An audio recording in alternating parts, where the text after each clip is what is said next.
Historically, it's clear, I think it's clear to say that the Zionist movement recognized so early on that there was a problem, namely the land was not empty.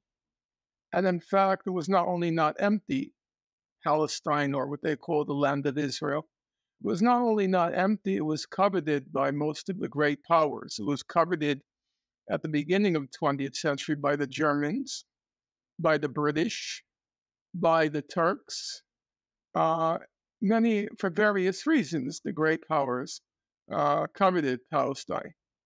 So the Zionist movement resolved from early on that both because there was already an indigenous population and because the great powers coveted it, that there was no way to achieve the Zionist goal of creating a Jewish state in Palestine. There was no way to do it without the support of a great power. And in that era and thereafter, being supported by a great power, in effect, meant being supported by one of the imperialist powers. That was just the name of the game. So, from the beginning, Zionism was perceived as an arm of Western imperialism, Western colonialism, and I would say with validity. Now, the fact that it began that way doesn't mean it had to end that way. But already, if you look at the statements of people like David Ben-Gurion, the first prime minister of Israel, and he was also basically the leader of what was called the Yishuv, the Jewish community in Palestine. They were convinced that the Arab Muslim world would never accept it, that they were a foreign implant. They recognized that, even though they believed they were a foreign implant because they claimed a biblical right to the land, but they recognized it would be perceived as a foreign implant. And therefore, David Ben-Gurion, from very early on, he said that we always need the backing of a great power. We always need some great power to buttress our claim to the land. Now, that great power obviously became, beginning in 1917, it became the British with the Balfour Declaration.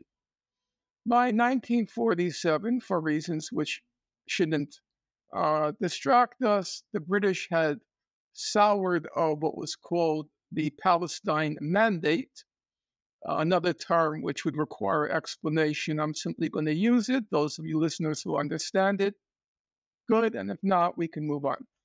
They soured the Palestine Mandate, and it was thrown into the court of the newly born United Nations. And after the World War II, both the Soviet Union and the United States, quite remarkably, because the Cold War had already begun, both of them, for various reasons, supported the creation of a Jewish state in Palestine. A war began. The scholarly literature, it'll take me, I will just refer to it, and then your listeners who are interested can go check for themselves.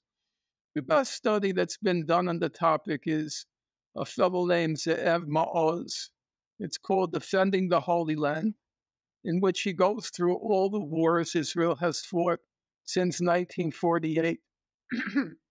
And he says his conclusion, it's a hefty volume, exhaustively researched, mostly on the basis of secondary sources, with one chapter, I would say, based on primary research. But he comes to the conclusion, and I'll quote him. I don't have the exact words in front of me. I could find them expeditiously if you like. But he says, with the possible exception of 1948, with the possible exception of 1948, that first Arab-Israeli war, none of the wars Israel fought were wars without choice. Those were wars Israel chose to fight. 56, 67, 73, 82, and onward. Those were not existential threats to Israel. They were not wars. The expression in Israel is ein brera, Einbrera, meaning no choice. Ein brera. And he says, no, that's not true.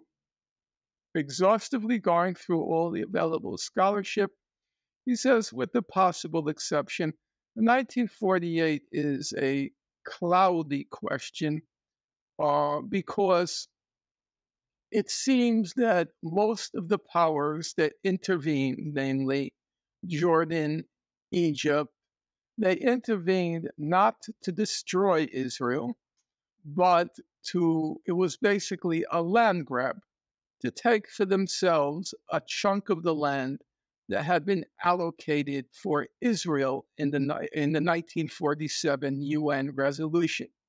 That's simplifying a complicated picture, but I think it's an accurate simplification. That's why Ze'ev Ma'oz says, with the possible exception, because it wasn't as if Israel's existence was at stake, not because any of the Arab states there was any love lost between them and Israel, but most of the Arab states they didn't have armies. They had palace, what's the expression, a palace, like something sharply reduced from an army, a palace. Well, just troops to protect the king. They weren't capable of aggressive war, belligerencies. So I think that's the basic picture. I could say 48 is a slightly more ambiguous case, but none of the other cases have any ambiguity. Those were wars Israel chose to fight for various reasons. Well, I think that there are two directions in which we could go from this point. I should just add one last thing, Please. Because whatever you say about Israel's relationship to the Arab world, and whether it's hostile, whether it's amenable to a peaceful diplomatic settlement, there can't be any question, in my opinion, since 2002, what's called the Arab Peace Initiative. Since 2002, all the Arab states, all the members of the what was called back then the Arab League, I'm not sure if they maintain the same name. I think they maybe have. All the members of the Arab League, and then there's another separate organization, which is the Conference of Islamic States, which is, I think, 57 countries. Both of those are completely on board with a two-state settlement on the June 1967 border. So whatever you want to say about the past, I think it's clear from the beginning of the 21st century, from 2002, and the Arab Peace Initiative, and then it being adopted by the Confederation of Islamic States, that a reasonable solution has certainly been within reach for more than 2 decades. Israel just rejected it.